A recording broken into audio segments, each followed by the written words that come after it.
Bienvenue de cette émission. Après plusieurs mois de bras de fer, s'achemine-t-on vers un véritable dialogue. Un dialogue qui continuait à se heurter au refus du Quatuor à venir autour de la table à cause de son incompréhension, vous le savez, avec les jeunes militaires. Désormais, la Corée de la NAD, le FNDC politique et le RPG Arc-en-Ciel semblent à revenir aux meilleurs sentiments. Le Premier ministre pourrait rencontrer la semaine prochaine ses coalitions politiques pour harmoniser les positions. Bernard Goumou pourra-t-il les convaincre à revenir autour de la table? Le Quatuor va-t-il poser des conditions quand on sait que plusieurs de ses membres sont en conflit avec la justice? Ce prochain dialogue va-t-il résoudre les problèmes qui minent le fonctionnement de la transition guinéenne? On en parle dans cette émission. L'autre actualité qui a marqué cette semaine, le ministre de la Justice, garde des Sceaux, ne décolère pas dans la lutte contre les biens mal acquis. Alphonse Charles White a demandé au procureur des cours d'appel de Conakry et de Kankan d'engager des poursuites contre l'ancien président déchu, Alpha Condé, et 187 autres cadres de son administration dont les comptes sont gelés pour des faits présumés de corruption, d'enrichissement illicite, blanchiment d'argent, faux et usage de faux en écriture publique, détournement des deniers publics et complicité sous la liste. Ce qui étonne, l'on retrouve les noms des personnes qui sont décédées. C'est le cas par exemple de Claude Kory Koundiano, il a été ancien président de l'Assemblée nationale, ancien directeur de l'ANAFIC, et Adia Ansira Condé, sœur du président Alpha Condé, pour ne citer que ces noms-là. Peut-on parler d'acharnement ou une réelle volonté de la lutte contre la corruption? On en parle dans cette émission. 90 minutes débat. Mbani Sidibé. Et si le temps nous permet, on parlera de justice. Fin de l'interrogatoire de Aboubacar Sidiki Yakité alias Toumba. Pendant une semaine, il a fait face à un feu roulant de questions. Aboubacar Sidiki Yakité Toumba est resté droit dans ses bottes et rejette toutes les responsabilités sur l'ancien président, le capitaine Moussa Dadis Camara et ses proches. Il estime que c'est eux qui ont perpétré le massacre du stade du 28 septembre. Et ce qui corrupte Mokhtar Diallo, vous le savez, ancien ministre, il a été ancien ministre justement au temps de Alpha Condé. C'est eux qui ont conduit cette manifestation. Il s'est fendu d'une publication qui corrobore avec les dits de Toumba Yakité. On va analyser tout ceci avec nos invités qui sont dans ce studio. Amadou Ouri, bonjour. Bonjour à vous et bonjour à vos auditeurs. Merci une fois encore pour l'invitation. Chapeau à vous. Je suis vraiment très content ce matin-là de vous retrouver dans cette émission parce que j'avoue que vous nous avez beaucoup manqué dans cette émission compte tenu de ce que vous représentez, votre leadership, mais aussi votre façon de faire, en tout cas de diriger les débats dans ce studio. Donc encore une fois, vraiment merci. Voilà, et bon courage. Voilà. D'ailleurs, librement sur Lincoln Souma qui est en congé durant tout ce mois de novembre, sans oublier également Amadou Ouri Barry, grand reporter. Et vous le savez, c'est un des animateurs de cette émission. Ils ne seront pas là pendant ce mois. Donc on sera ensemble là, pendant tout le mois de novembre. Je rappelle que Amadou Ouri est journaliste à City FM et nous avons le patron du syndicat avec nous, Sekou Diamal Pendessa. Bonjour. Bonjour mon cher Mbani, et heureux de te retrouver après plusieurs années. Plusieurs mois. Plusieurs mois, j'allais dire. Voilà. Tellement que ça nous a manqué. C'est un plaisir également avec nous dans ce studio. Fali Guilavogui, bonjour. Oui, bonjour Mbani, et bonjour, je vais marcher sur la langue des confrères. En tout cas, c'est un réel plaisir donc, de te revoir après plusieurs mois suite à l'accident que tu as subi à un moment. Et aujourd'hui, tu t'es remis. Nous disons vraiment merci. Merci à la maison FIM. Merci donc à tes parents et merci aussi à Dieu. Ouais, surtout la maison FIM qui n'a pas lésigné en tout cas sur les moyens pour mettre tout en œuvre pour que je sois parmi vous. En tout cas, grand merci. Alors, Sekou Diamal Pendessa, on reste avec vous. Cette semaine, le syndicat est monté encore au créneau contre l'agression des journalistes. Oh, bien entendu, c'est Roger Loa, journaliste à West Africa TV, qui a été agressé mercredi soir pendant qu'il rentrait du boulot. Il a travaillé jusqu'à la nuit, il partait chez lui, arrivé au niveau de Kountia, entre Kountia et Transis, vous savez, il y a un pont là-bas. Ouais. Mais puisqu'il y avait des embouteillages comme on le connaît à Conakry, Il a dit, je vais descendre, je fais le reste à pied jusqu'après avoir dépassé le carrefour pour éviter le retard, pour que je prenne un autre taxi pour continuer. Il ne fallait pas. Pendant qu'il était au niveau du pont, c'est là où 3 bandits l'ont surpris. Le premier est venu le prendre au collet. Et puis le deuxième vient prendre la cravate. Ils ont voulu le tuer. Parce que quand on tire parle la cravate, d'insécurité. ça Est-ce sert. qu'on veut dire que ce phénomène n'épargne Évidemment. même pas les journalistes Évidemment, aujourd'hui? on tirait la cravate, ça serrait la gorge. Le troisième est venu le pousser par derrière. Donc ils ont réussi à le faire descendre dans le ravin. C'est là où il a essayé de se battre, mais ils avaient des couteaux. Ils l'ont poignardé à plusieurs Ouais, reprises. on a vu cette image difficile à Finalement, soutenir. Hein, il était neutralisé. Il était poignardé partout. Et c'est ce qui a justifié notre déclaration. Voilà. Parce que, De quoi il a été question, cette déclaration? évidemment, d'abord, nous avons rappelé qu'il a été agressé le 2 novembre, donc la journée internationale de la fin de l'impunité des C'est crimes grave. commis contre les journalistes. grave. Vous voyez combien de fois c'est symbolique. Donc, nous avons interpellé l'État. Si l'État veut prouver aux Nations Unies qu'il souscrit à cette déclaration, à cette résolution qu'a instituée le 2 novembre, l'État doit prendre l'affaire à bras le corps pour diligenter des enquêtes, dénicher ceux-là qui ont commis ce crime crapuleux et puis les sanctionner. Voilà. En tout Deuxième cas, volet, nous avons interpellé nos patrons, l'ensemble des patrons, pour leur dire, lorsque vous avez, d'ailleurs dans les médias c'est ça, c'est une obligation, il y a forcément des équipes qui travaillent jusqu'à la nuit, parce qu'il y a des programmes qui continuent jusqu'à 0 heure. Donc lorsque vous avez des employés qui travaillent la nuit, il faut prendre des mesures supplémentaires les pour accompagner. eux. Oui. Soit vous achetez des véhicules pour chacun, si vous n'avez pas ces moyens, au moins il faut acheter des motos. À défaut de trouver ne serait-ce qu'un minibus qui dépose les travailleurs de la nuit ou qui part très tôt le matin, aussi vers 5 h du matin, chercher ceux-là qui doivent animer les émissions matinales. En tout cas, par exemple, c'est le cas chez nous. Je Parce qu'ils sais, viennent à 5 heures oui, il y a beaucoup chaque de, matin, il y a beaucoup de patrons quand même qui ont tenu compte de cet aspect, mais malheureusement, la majorité des patrons, ce n'est pas le cas.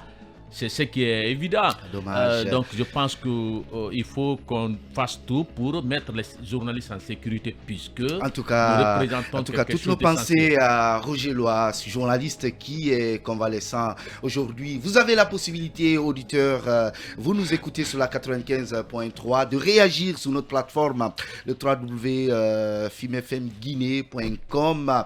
Nous allons lire vos réactions à chaque pause. Alors, Amadou, est-ce qu'il y a une autre actualité qui vous a marqué cette semaine? Bon, écoutez, peut-être l'actualité qui m'a marqué, c'est un peu le décret que le président de la République a pris justement pour instituer donc les heures de travail en République de Guinée, même si moi je m'interroge un tout petit peu sur le bien fondé. Est-ce que c'est le rôle d'une transition? Est-ce qu'aujourd'hui les Guinéens ont besoin de ça? Et quand on sait que aujourd'hui la principale question qui anime ou qui préoccupe les Guinéens, c'est quand même le retour à l'ordre constitutionnel. Donc quand le président aujourd'hui s'offre cette opportunité, disons, de prendre un décret pour instituer les heures de travail en République de Guinée, la question qu'il faille, surtout lorsqu'il dit qu'il fixe disons le démarrage à 8 heures.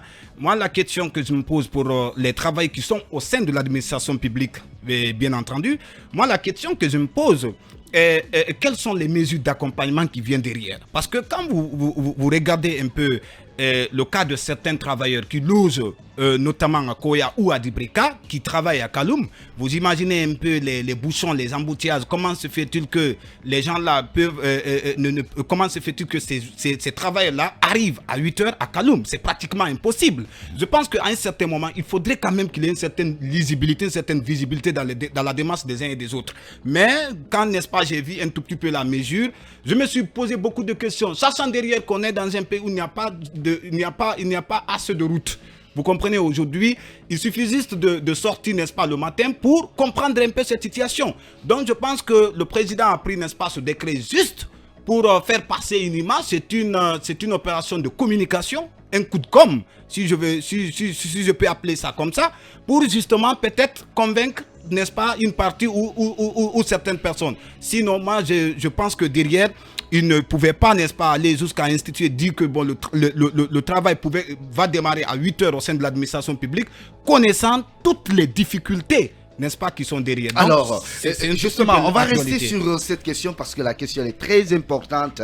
Et on a vu même, après ce décret, il a été interdit au VA de sortir de Kaloum à partir de 18h. Et c'est justement, ça a créé assez de réactions. Exact. Voilà, il y a des citoyens qui ont réagi, il y a même des juristes parce que la question des pauses également se pose. On parle de 2 heures, Mfali, Guy Lavogui, on a vu aussi les syndicats, justement, la CNTG, Amadou Diallo, même si on sait quand même que la CNTG aujourd'hui n'inspire aucune confiance à cause justement de cette question d'augmentation du prix du carburant et autres. On a appris que le syndicat a annoncé une réunion imminente, je crois, pour protester contre cette décision. Est-ce qu'on peut dire aujourd'hui que la junte militaire aujourd'hui fait de trop? Oui, il faut dire que c'est une crise qui pointe à l'horizon et la junte militaire au pouvoir doit faire beaucoup d'attention, puisque le mouvement syndical,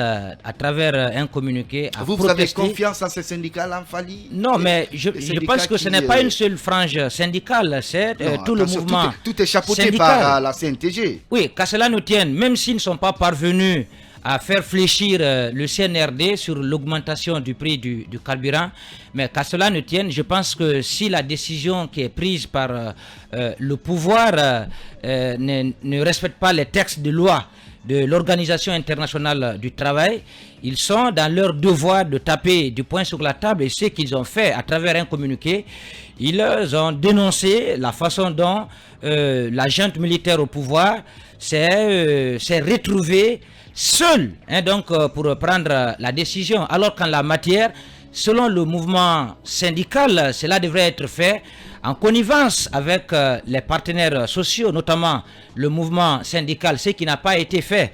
Donc demain à 12h, ils ont promis de se retrouver pour prendre une décision commune.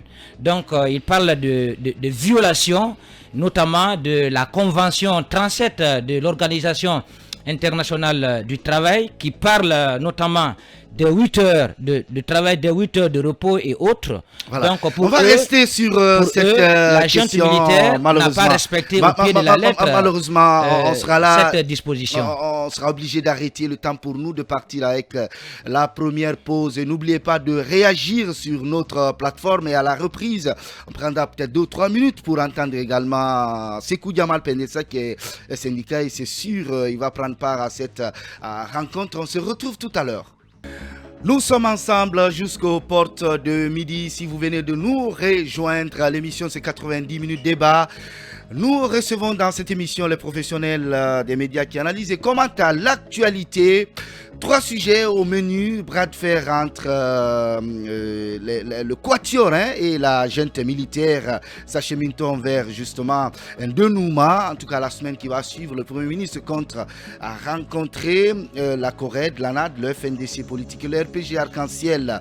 Également, on parle dans cette émission de cette poursuite judiciaire engagée contre Alpha et 187 autres cadres. Et nous parlerons également de notre sujet de la justice, c'est bien évidemment la comparution de Toumba Diakité. Alors très rapidement, Sekou Diamal Penessa, on parlait de ces horreurs, on disait que le syndicat va se réunir demain pour protester contre cette décision. Oui, on a tous suivi ces mesures annoncées par l'État, sauf qu'il y a beaucoup de problèmes. D'abord, Mfali Guilavogui a rappelé ici la Convention 87 de l'OIT sur la protection des droits syndicaux, mais aussi il y a la Convention 151, toujours de l'OIT, cette fois-ci spécifique aux agents de l'État, qui régit, cette convention régit les relations entre les fonctionnaires et l'État. Donc, toutes ces conventions garantissent un certain nombre de droits pour les employés, pour les travailleurs. Donc la Convention 151 précise que les agents de l'État bénéficient des droits tout comme les autres travailleurs. Vous comprenez? Et quand vous revenez au niveau national, le Code du travail a fixé les heures de travail ici. On le sait tous, c'est 8 heures de travail. Je ne sais pas comment est-ce qu'on peut nous amener, parce que quand vous faites les calculs de 8 heures à 18 heures moins 2 heures, ça nous fait 9 heures. Vous comprenez? Et moi, j'estime que c'est pas le fait d'augmenter les heures Alors, de très travail rapidement, en quelques secondes, puisqu'on ne prie pas le temps. qui puisse rendre À quoi l'administration peut-on efficace. s'attendre après cette réunion du syndicat demain? À quoi peut-on s'attendre? Est-ce que ces syndicats seront à la hauteur? Parce qu'on sait quand même que... Je ne sais pas d'abord quelles sont les décisions qu'ils vont annoncer, mais on va suivre après. Dans l'un ou l'autre, ils sont contre la décision. Après la réunion, on va suivre quel sera le contenu de leur déclaration pour savoir qu'est-ce qu'ils vont décider. Est-ce qu'ils vont menacer d'aller en grève ou bien qu'est-ce qui va se passer? On le saura demain, mais dans tous les cas, ce n'est pas une bonne décision. Il y a d'autres mesures qu'ils puissent prendre pour rendre l'administration plus efficace, qui n'ont rien à voir avec l'augmentation des heures du travail. Alors, continuez à réagir. Quand vous augmentez les heures du travail, ça étouffe l'esprit de l'agent et puis il ne peut plus être plus productif. Continuez à réagir sur le www.filmfmguinée.com.